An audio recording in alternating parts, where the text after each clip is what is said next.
Assalamualaikum warahmatullahi wabarakatuh.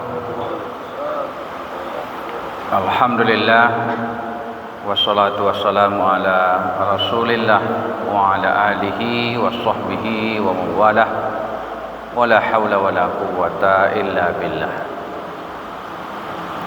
Bapak ibu-ibu, kaum muslimin muslimat rahimahumullah, sambil menunggu saudara-saudara kita yang bersiap berwudu dan menuju masjid ini, kita berikan tausiah sejenak. Ketika Rasulullah SAW dan para sahabat hijrah ke Madinah, dan beberapa tahun kemudian terjadi paceklik, terjadi kekeringan, sehingga banyak sumur-sumur yang tempat warga mengambil air itu kering. Tapi ada satu sumur milik orang Yahudi, namanya sumur Raumah. Sumur ini karena dalam, karena sumber airnya cukup, masih menghasilkan air. Jadi setiap kekeringan itu antrilah orang mengambil air ke sumur Raumah ini. Sumur ini dimiliki oleh seorang Yahudi, dan dia tidak mau memberikan air itu secara gratis. Jadi setiap orang yang datang dipungut biaya. Satu mud setiap satu derigen kecil itu. Nah, maka banyaklah orang antri, banyak orang kesusahan melihat penderitaan orang banyak itu. Nabi kepada para sahabat bersabda, siapa di antara kalian yang mampu untuk menebus membeli sumur itu dan mewakafkannya, menginfakkannya untuk orang banyak, maka dia akan mendapatkan surga. Mendengar itu, seorang sahabat Nabi bernama Utsman, ini menantu Nabi, orang kaya, rajin berderma, terdorong untuk itu. Maka dia langsung pergi menemui orang Yahudi tadi. Dia menawarkan kepada orang Yahudi itu untuk membeli sumur itu dengan harga tinggi. Tapi orang Yahudi tadi tidak mau, meskipun dengan harga tinggi. Alasannya, itulah penghasil harian dia. Itu penghasilan harian dia dari menjual air ke orang-orang yang membutuhkan. Tapi Utsman tidak hilang akal.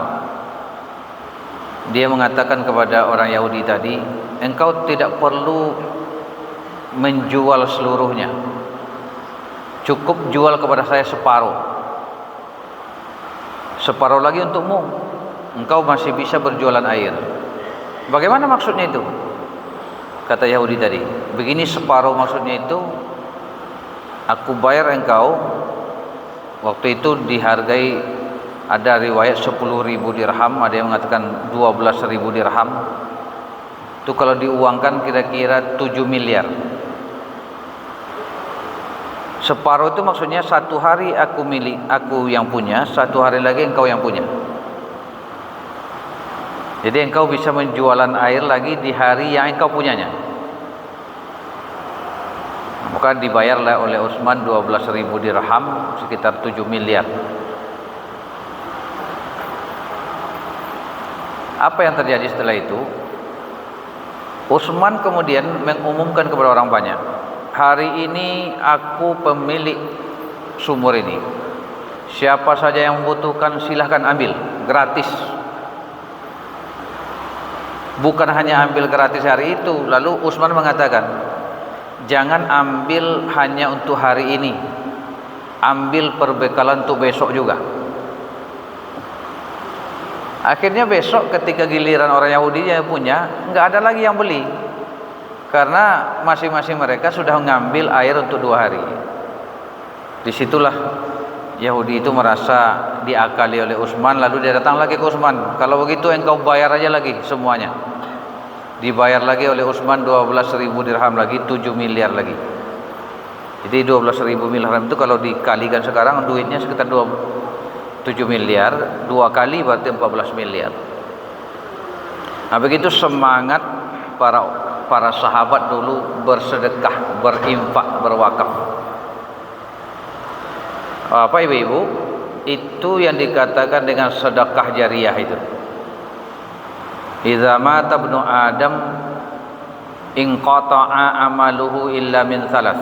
Jika mati anak Adam terputus amalnya kecuali 3. Pertama, ilmu yang bermanfaat yang dia sebarkan. Kedua, sedekah jariah. Sedekah jariah itu wakaf. Yang ketiga, anak yang soleh yang mendoakannya. Maksudnya anak itu kalau soleh dia doakan orang tuanya. Kalau tidak soleh nggak ingat lagi dia sama orang tuanya. Sampai sekarang sumur itu masih ada. Berapa itu pahala Utsman? Bahkan perkembangannya, karena itu sumur itu airnya selalu ada, bertumbuhanlah, ada yang ditanam juga, pohon-pohon kurma di sekitar sumur itu. Jumlahnya mencapai 1.500 lebih pohon kurma. Hasilnya diambil, dijual oleh pemerintah Arab Saudi, separuhnya diberikan kepada fakir miskin, anak yatim, separuh lagi dimasukkan ke rekening bank atas nama Utsman bin Affan, Yayasan Utsman bin Affan. Karena sudah banyak, dibikin lagi bangunan megah, semacam hotel bintang 5 dari ini juga, dari hasil itu kemudian disewakan. Hasil dari hotel itu separuh untuk fakir miskin dan anak yatim dan lain-lainnya, separuh lagi dimasukkan ke rekening Utsman tadi. Berkembang biaklah manfaat itu, dan setiap manfaat yang didapatkan orang dari air sumur sampai kepada hotel dan kebun kurma tadi, Utsman mendapatkan pahalanya. Ini menjadi inspirasi bagi kita. Itulah harta yang berkah, yang kita gunakan, yang kita manfaatkan, justru kita pertanggungjawabkan nanti. Kalau nggak benar cara penggunaannya jadi masalah. Tapi yang kita sedekahkan, yang kita infakkan, yang kita wakafkan, itulah milik kita sesungguhnya dari harta kita. Banyak maaf, terima kasih. Assalamualaikum warahmatullahi wabarakatuh.